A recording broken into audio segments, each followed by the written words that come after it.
But then it came time. Yeah. He was getting on that flight to come. And the first thing I know, I was like, okay, this brother kind of tall, all right, got a little girth to him. First time I saw Pastor Ken, you know how you like somebody's taller than you and you kind of stand up a little bit. Pastor Ken was like, oh, I got to broaden my shoulders a little bit. So it threw you off because from the video you couldn't tell. And I didn't know Pastor Ken was that tall either. So when I look at myself, so both of y'all we just like sizing each other up. I'm like, hold on. When I was on Zoom, man, I cocked my seat up, so it just went up like this. Man, I was about to put the standing desk up to let him know. What's up, y'all? We're back, and this is Overtime. Y'all ready? Episode number 4. We've been on hiatus, but we're back. We back with it. So welcome, everybody. Make sure that you are liking. Make sure that you're subscribed. Make sure that you're following, just so you guys don't miss whenever we drop a new podcast. But you guys know me. My name is Jamin. This guy over here, Pastor Ken. I think I'm still the pastor. I'll take it. I made it for 4 episodes, but we're here. And this guy, who is this? We got a special guest today. Come on. Marty is in the building, and he's going to be joining us today. So if our ratings go high or low, it's his fault. It's his fault, 100%. And so he's going to be hosting today. He's going to ask some questions. And so you kind of hopped on board at Crossover Church. It's been, I don't know, about 6 months or so. You tell me, how's that experience been? What's God doing in your life? Yeah. Well, thank you guys for having me on the show Overtime. I'm ready to lock in. Yeah. And it's been an amazing experience being able to be in a community of people that really challenge you in your faith. Yep. And just being able to see the culture grow and people lean in to, serve, I think that was pretty cool. Yeah. So it kind of made me start to think like how, everything kind of came about. And I know you're from Tulsa. Yes, sir. You're from Michigan. Yeah. So I want to pick your brain. I got a few questions to keep me in framework of how did you guys connect?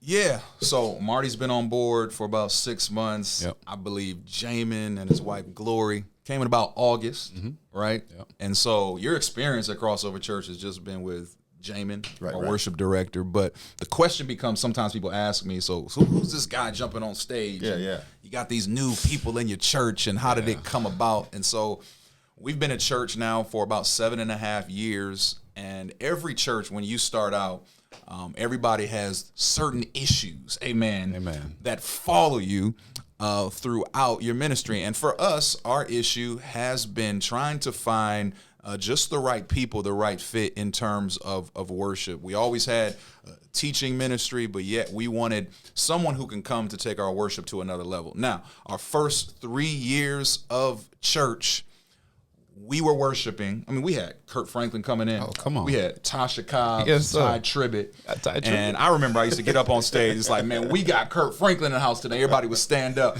watch the video on YouTube. On the screen. I can't afford them, but I can press play and get it for free. Yeah. Because we didn't have a worship leader at the time. It really cultivated just the idea for me to really engage in worship, but yet we wanted someone with the right fit. And so we went through this process with a company called Group 139, and shout out to John, my friend. He told me about this group that they can find worship leaders. I was skeptical at the time, I'm gonna be honest with you, but that's how we hooked up. And so we'll just have a conversation about how that came about, and from his perspective, from my perspective, and but he's here now. So regardless of what I say today, it's too late. He's here. Locked in. So I would really like to kind of hear the difference between having the Kurt Franklins and then having Jamin. And the contrast. So yeah. Well, so one of the things I'll talk about, like starting this journey. So this was probably last year, 2023, probably a little bit before the summer. That's when I started talking to Group 139, and what they'll do is they'll interview you. They'll come out and kind of talk to people in our church, our culture, and try to figure out what the right fit was. And, it's interesting because they said the first person that comes across your screen, like a resume, it's probably not going to work out. Yeah. And so the first thing that jumped out on his portfolio, because they send you this nice little brochure with Jamin Bell. I got to see that brochure. I've never seen it. Okay. It's so funny, right? Because they kind of give you this avatar, and the first thing they said, He played basketball. I didn't even think about the worship part. I was like, at least we can hoop together. And yeah, that's one of the prerequisites to be at our church. Sure, you got to be able to hoop. Got to be able to hoop. So yeah, it said he played basketball, and I'll show it to you. And you know what the crazy part about it is, and then we jumped online, and so I kind of talk about that a little bit. But our first conversation that we had, for me at least, it was chemistry. I just wanted to know if this is someone we can vibe with, if this is someone who has the culture of the church, because I didn't want just someone coming to lead worship. Right. I want to be able to be with someone that even if they didn't lead worship, it would be okay for me to hang with him and he could hang with me. So that was kind of our first conversation. That's good. Just chemistry. It felt like speed dating a little bit. Oh, for sure. Definitely speed dating. Because it was funny because we got on Zoom. Okay. And shout out to Ben. He was there. You guys all right?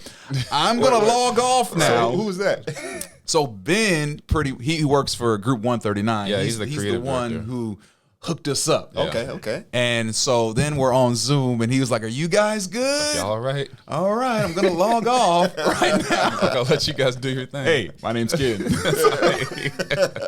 So, yeah, I mean, I want to hear from your perspective, just the whole idea of, you started sensing God, shifting you a little bit, and just feel like spreading your wings. And so you can kind of talk about that, and then I'll jump back in, and then Marty, you got any questions? Yeah, for sure. So I guess my part of the story is kind of crazy. So I was in college at the time, so finishing up. This was senior year, right? Senior year, I'm dating my beautiful wife, Glory. Shout out to Glory. She's our producer, y'all. She's behind the camera. Can't see her, but she's doing an amazing job. We were dating at the time, right? And so I'm in college, I'm about to graduate. I majored in psychology with a minor in sociology. So I'm looking to get a job. So it was never really my intention to work full-time ministry. And I'll start by saying that, It was never my intention. So I'd always been in church, grown up in church, but I never really thought I'll be a worship leader or I'll be a, worship director. Yeah. And so at the time I was looking for a job in psychology, but nothing panned out. I mean, I'm on LinkedIn, I'm on all these different Indeed.com, help me find a job, but nothing came through. I'm serious. Craigslist, anything. And so the Lord, he simply told me to be still. He was like, stop looking for a job. And I'm like, are you sure this the Lord? Sure this not the devil? Because I'm at this point, we know we're going to get engaged. We know we're going to get married. And I'm trying to ask this girl's dad to marry her. And he where your job at? You got money? And I'm it's supposed to be the provider, the priest, and the prophet of the household. He's like, yeah. And so that was the whole thing. But I mean, through a lot of prayer, my older brother, he hit me up. So, I mean, for you it was John. For me, it was my older brother. He hit me up, and he was like, man, so I used to go through this company called Group 139, and kind of the same thing happened. I got connected with Desmond. He's one of the guys in the creative department who hooked me up with, what's his name? Ben. And then from there, I mean, that's kind of where it all picked up. But it was a crazy faith move, I will say that. And then even going through the process, they said the same thing. So I had about a month until I proposed, and I was like, all right, so this is the end all be all. If this don't work, I don't have a job, I can't propose, I'm graduating. And so it was really just a big faith move. I'm like, this is they say don't put all your eggs in one basket, but this was the basket. And so, it's kind of how we got connected. So Mark, to give you some context, the first time we've met literally on a Zoom call, and it's just you're just engaging, just having a conversation. And so that's pretty much how it started. So I guess we had a second date. Yeah, how was that ministry? Process, So like I said, the first conversation for me was just chemistry. I don't even remember the questions I asked, but it really wasn't related to ministry. It was just getting to know each other's, heart, kind of, what God is doing in your life, what he's doing in my life. Which can be confusing for somebody who's interviewing for a job. So I'm with high expectations. I'm I'm ready to put in my resume. I'm I'm getting suited and booted. I'm ready. And he's so tell me about your life. And I'm oh, okay. Yeah. And that was the gist of the conversation. Yeah, let me say this, though. I think it's important sometimes when you're doing an interview, even in the professional world, right? When they say, so what are some of your strengths? Everybody knows that. What are some of your weaknesses? And we've been taught, right? Those weaknesses. Right. Well, I'm just an overworker. Mm-hmm. Sometimes I work hard. Yeah. It's I need to step back and let other people. But, for me, it was very important when I said, man, what are some areas that you want to develop? If he said, I'm all good, that would have been our last conversation. Yeah. So for me, when we talk about our values as a church, we keep it real. And I do believe our first conversation, he opened up on some things. And so that kind of intrigued me because I'm never looking for a superhero because I'm definitely not. I wanted someone who was just honest because I know our church's culture was being honest. Yeah. And one of the things when Group 139 came, they spent a couple days, so they interviewed like 10 people in our church. And really what they talked about is the word that they gave our church. I believe it was community.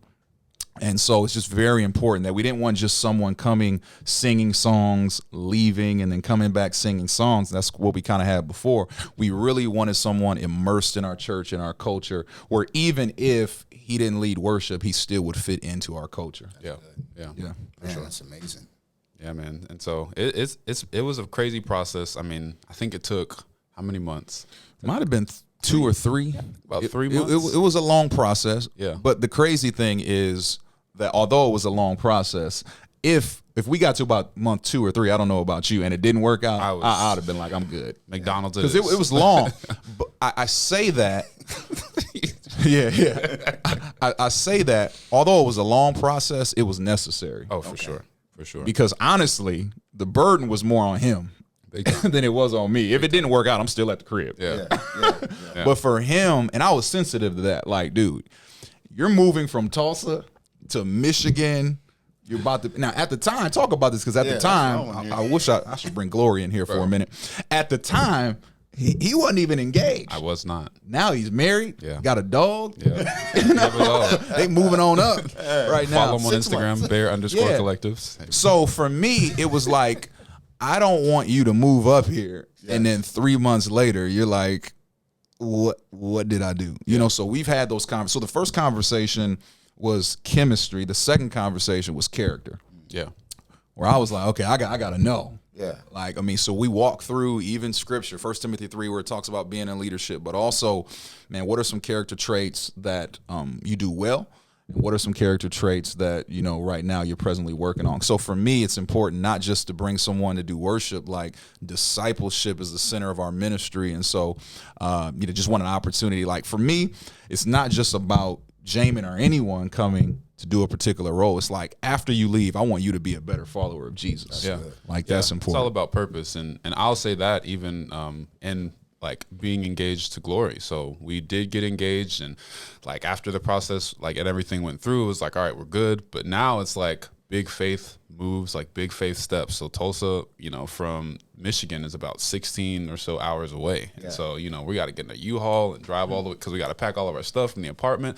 And so like it's a big faith step, but like you said, like it's about purpose. It's about character. And so like with Glory, whenever, I'm talking to her and having these conversations, part of the reason she's so understanding is because we know like this is in line with our purpose. Yeah. Like this is in line with our calling. So, I mean, you can kind of imagine sitting down having a conversation like, all right, so I know you moved here, you've been in college for 4 years. Now I'm about to pick you up and move you halfway across the country, away from your family. But she was just really receptive to the process. I mean, through prayer, through fasting, just because this really is where God wanted us to be. So that's amazing. Yeah. Were you able to talk to Gloria as well? Like, did you bring her into the process? I'm just looking at Glory right now. But anyway, I want to bring in the process now, but it's all good. Yeah, I believe, she talked to my wife, had that conversation. Yeah. So for me, it was important, like, we're interviewing Jamin, but it's a family decision. Big time. And so that was important as well. And so we went from chemistry, then we talked about character, and then clarity. I was like, man, this is where I'm at on everything. I want to make sure. I'm just throwing it out there, the good, the bad, the ugly. And we had real conversations, and it was good. But then it came time.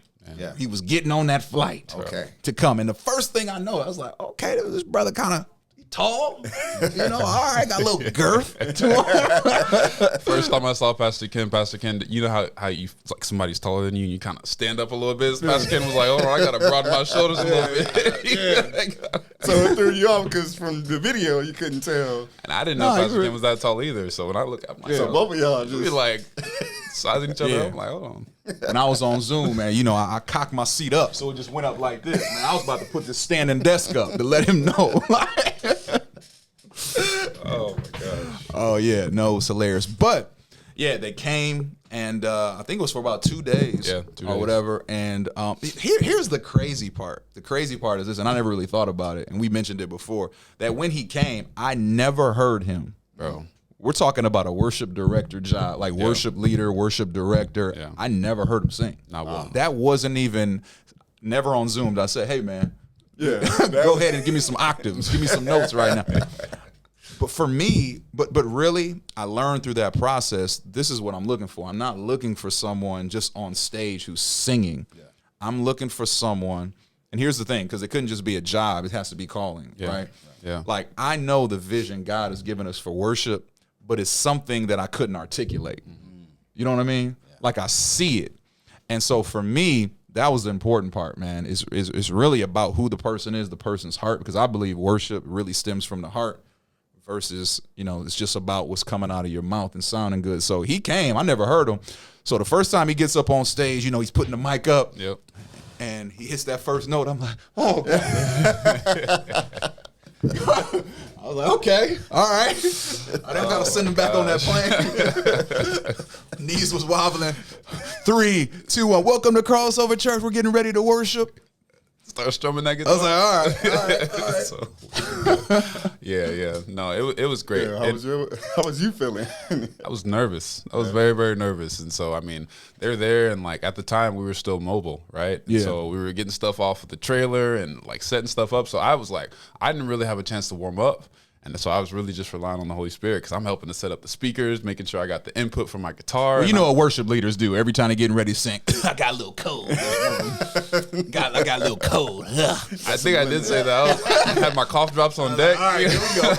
Like, the care package. Yeah, I got the tea on deck. No, but it was a great experience. I mean, meeting everybody, meeting the team. I mean, it was just genuine.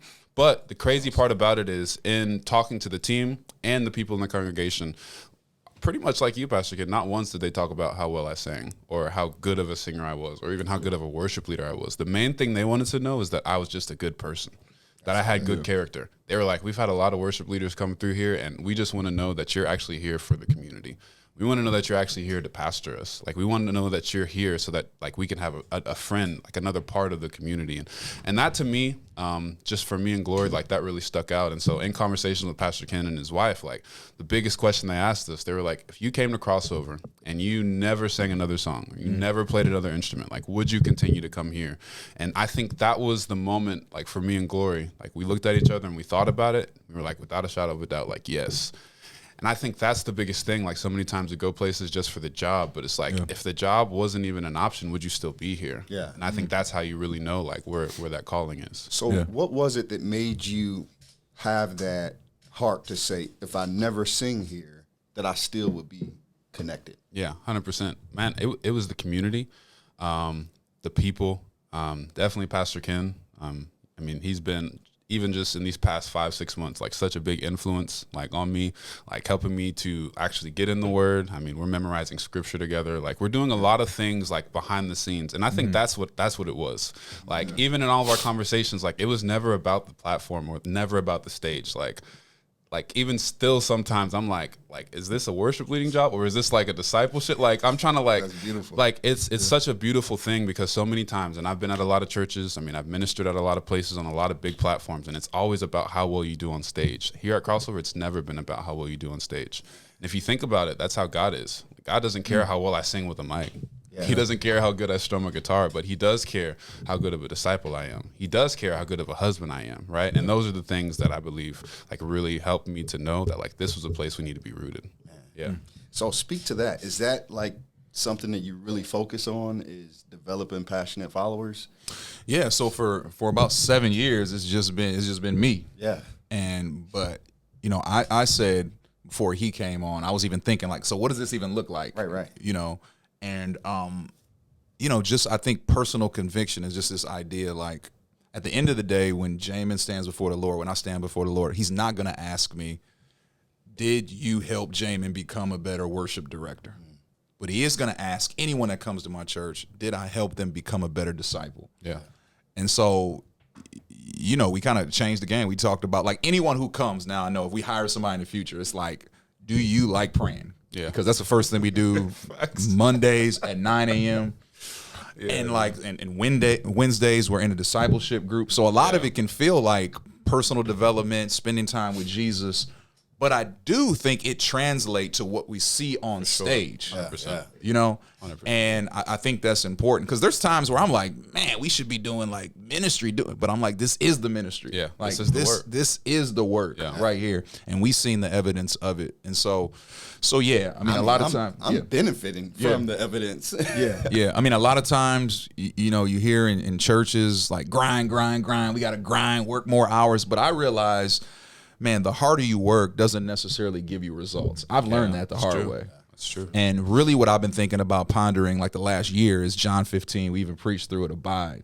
That whole idea, abide in him and he produces the fruit. So I do believe the more we abide in him, the fruit is being produced. And we've seen the evidence of that. And, you know, I can tell you just the results have been, you know, since him coming on board and God's been doing some great things, you know, with our building and bringing the people from where we were to where we're at now. It's not even close, night and day, just the culture in our church. But it started with, number one, started with prayer. And that's been the main thing. So even before I met Jamin, it was instead of, I mean, I've done all the things, looked on Facebook, looked at all these different avenues. I said, you know what? I'm going to pray. I'm going to pray. And it's crazy that, you know, the first person that they kind of sent me his resume was Jamin, and it just worked out. I knew it was a God thing. And it's crazy. So it took about 3 months. But honestly, I kind of knew right away. I was like, all right, I'm going to do my due diligence. Right. Okay. But I do believe God kind of revealed, you know, like this is the dude. Yeah. You know, this is the guy. And so I think it's working out. Yeah. I hope it's working out. Can't go back to Tulsa now. Yeah. No, that's a beautiful thing because now I'm able to see the fruit of what I'm experiencing and other people are experiencing. That private devotion and private investment that you're having that we're seeing publicly.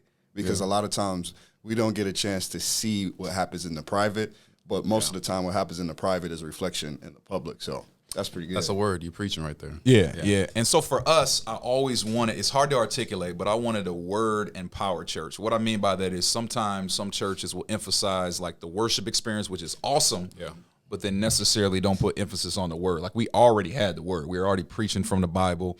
So I wanted both. I know that was lacking, kind of that experience. Okay. And so kind of bringing those two things together. And I think, you know, him, his wife, and just the worship team, we went from screens to 2 people on the worship team. Now we're having conversations like, it's a lot of people on that worship team, like having different conversations. So that's been great as well. But just to see the spiritual temperament in our church has changed. So for me, it's like, I believe God was sending, you know, Jamin just for, and his wife and just everybody on the team specifically for that call of, man, we just want to experience with God. And so I didn't want a singer. I wanted someone anointed to do this.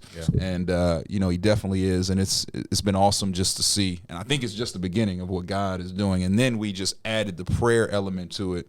And we talked about this the other day. I think we have memorable experiences, our transformative worship services because of that. And that's been really good to see. And because, you know, in the past, sometimes you will have people who they already know what they want to do when it comes to worship, but yet it's missing the heartbeat of what I know God is asking us to do. Yeah. I mean, I talk about it sometimes where, you know, I'm up preaching, somebody play behind me. I'm like, oh, Lord. Man. That was not it. Yeah. That ain't me. Or they try to take me somewhere where I can't go. Keep me in B flat. Right. Flat's the key word. But so I just knew even when he started playing the guitar, piano, it's like, it's refreshing, you know.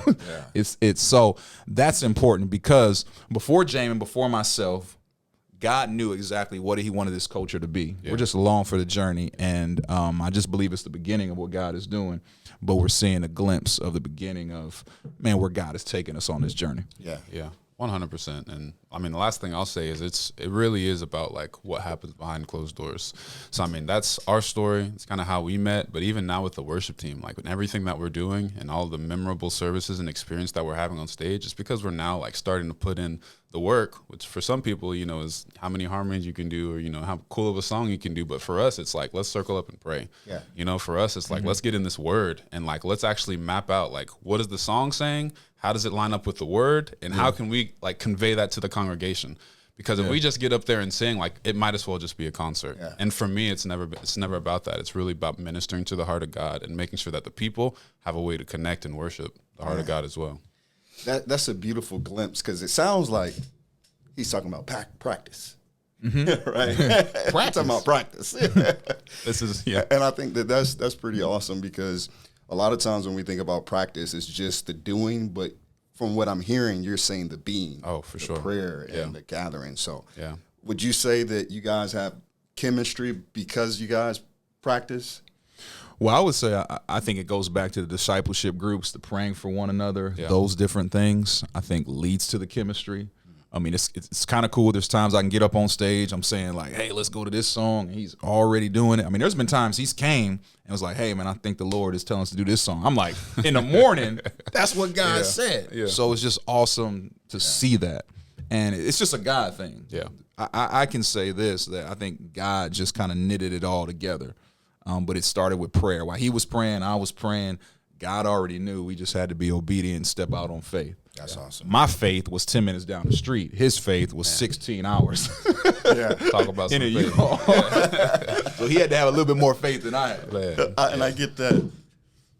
But the faith that you had to go that route, Yeah. like having some, like, can you kind of talk about the route you went versus just locally? Yeah, so somebody? I will say this, and this doesn't mean that our church is better, because it's definitely not, but I know what we're trying to do is a little bit different. It's not the prototypical church that's in Detroit. Like, I have friends all across the nation say, man, if you move down here, you would fit into what we're doing. Yeah. It's so crazy because I would say, because I've watched some videos, I did my research, he did his research too, some churches around Tulsa just to kind of see that we probably fit in more in Tulsa 100%. than we fit in here, because here is more traditional. And so that's why it's an anomaly sometimes when people come into our church, they're trying to figure us out. Like, even now, it's like, how come we don't sing these songs and these songs? So I knew that it was going to be a person that wasn't from here. That's good. Because I'm not trying to be like someone who's around here. Because why would we start another church if we're doing the exact same thing, the church down the street? Yeah. So that's when it came to a point, was like, man, what I'm looking for is not local. There's this particular sound, and I just haven't found someone yet that can match that, number one, and then really have the heart behind it. And so that's why we went on this journey. That's good. And so so that's been good, because typically what we're trying to do, again, at Crossover Church is just a little bit different, kind of just the flow that we have than most churches. I'm not going to say, I just haven't found one. Most churches around this particular area. Yeah. And so, I mean, just to kind of like summarize everything that we said, I know we've said a lot, but like it really boils down to three things. Like, there's a process of praying, there's a process of waiting, and then there's a process of stepping out on faith. Like, those are the three things that we had to do. We had to pray for it, right? And then God, for me, he was like, all right, now it's time for you to wait, you know? And for Pastor Ken, like, there are other routes that he could have taken, but God's like, I need you to just wait. Like, trust me, right? And so then there's that waiting process. And sometimes we can get a little bit antsy in the waiting process, you know? I just even feel for somebody who's watching this right now, like, you're in a waiting process, and I don't want you to grow weary in your well-doing. Like, obedience is better than your sacrifice. Because I like to think, like, what would have happened if I really did, like, I'm just going to, push through and just find a job here in Tulsa. Like, I would have missed out on purpose, And so that waiting process is important. But then there's a time to step out on faith. And that might be some of you that are watching this right now. Like, it's your time to step out. Sometimes it can be weary, right? I know us moving down here, driving 16 hours, number one, I hate road trips, right? So that was a big test, a trial and a tribulation in and of itself. I'm pretty sure he was in that car at one point. Like, what are we doing? Yeah. Have you ever? No, so, bro, listen. So we're driving, right? We're driving. It's 3 a.m. in the morning, right? We packed up for the past 2 days. It's 3 a.m. We get on the road. At first, it's all laughs and giggles, like, oh my God, we're really doing this. This is we're awesome. going to Michigan. And then, and of course, Glory fell asleep, right? And so now it's just me driving through the pitch black of Joplin, Missouri. And I'm like, what are we doing right now? I can't see 2 feet in front of my face. I'm scared out of my mind. But I was sleeping. Yeah, he was good. He was good. He was like, text me when you get there. No, but I mean, it was great. I mean, I don't like road trips. I don't really like driving, but I know God was just, I mean, his hand was on us the whole way. I mean, it was great. We got there. We actually do have some family that lives about an hour and a half away. So they met us whenever we got here. I mean, Pastor Ken and his wife, you guys were on vacation whenever we pulled up, right? Yeah. Yeah. Yo. So they sent us a video like, welcome to Michigan. Talk to you guys later. Talk to you guys soon. So it sounds like you prayed, planned, and pursued. 100%. Wow. 100%. Yeah. Pray, plan, and pursue. Yeah. There's been so many times, even when it comes to worship, that I got ahead of God. It's been so many times, like just trying to find the right person. You know, I said this, and we'll end on this. You know, through this process of going through so many different worship leaders, it was me trying to manipulate and do different things. And so when we went to the YouTube videos several years ago, I used to be so embarrassed that I was the parking lot attendant. So people were writing reviews online. This pastor meets you in the parking lot. No, it was just, I was embarrassed because of the videos like on the screen. And so one of our overseers, great friend of mine, Northfled, he said, Ken, you're going to have to lead worship in your church. Now, it's easy for him to say because he's a worship leader. But I will say this. I got up there, led one song. Okay. I went up to the audio person like, listen, I don't know if it was the devil or God that kept me real low. Keep me low, blending with the track. Yeah. And I needed to do that because it just broke the humility. I needed to gain humility when it comes to worship. Because the Lord told me, are you waiting for someone to worship me? Dang. And when we did that, the next week, that's when, and shout out to Sam because he held it down. That's when Sam came and we had several people who are still on the worship team now. And then when Sam transitioned, I just knew where we were going. Then we just started praying again. God, who was that person that would come and be part of our church, but yet take us to where I believe God is taking us? And so that's kind of the journey. Was that challenging? It was challenging. But it's just in God's time. So here's the reality. If that was 7 years ago. So when we started our church, then what age would you be? 16. Wow. So he was still baking in the oven. Yeah. He was still baking in the oven, right? Yeah. And so Y'all can do the math. yeah. Right. I'm just thinking about this right now. What if God knew that Jamin and his wife would come? Wow. What if he knew that? You know what I'm saying? And so, because he does know, right? Yeah. And so it's like, hey, Ken, you're trying to figure all this stuff out or whatever, but at the right time, that's when God will send, what you need. And I think that's a great place to stop today. Man. That as he talked about waiting, God already has provided everything that you need, but it's better to wait and get into calling versus just trying to rush and get ahead of God. So 100%. Now that I look back, it's worth it. We had some hills to climb, some low moments, but just the experience of what we're feeling at our church, man, I wouldn't change it for anything. So it was definitely worth it. Man, God is good. Well, y'all, I appreciate you guys for joining us on the Overtime podcast. I'm pretty sure we went overtime a little bit, but that's all right. No, make sure that you guys are liking. Make sure you guys leave a comment. What do you guys want to hear next? Make sure you guys are subscribed, all the good things, so you never miss when we go live. Yeah. All right. We'll see you next time. Peace.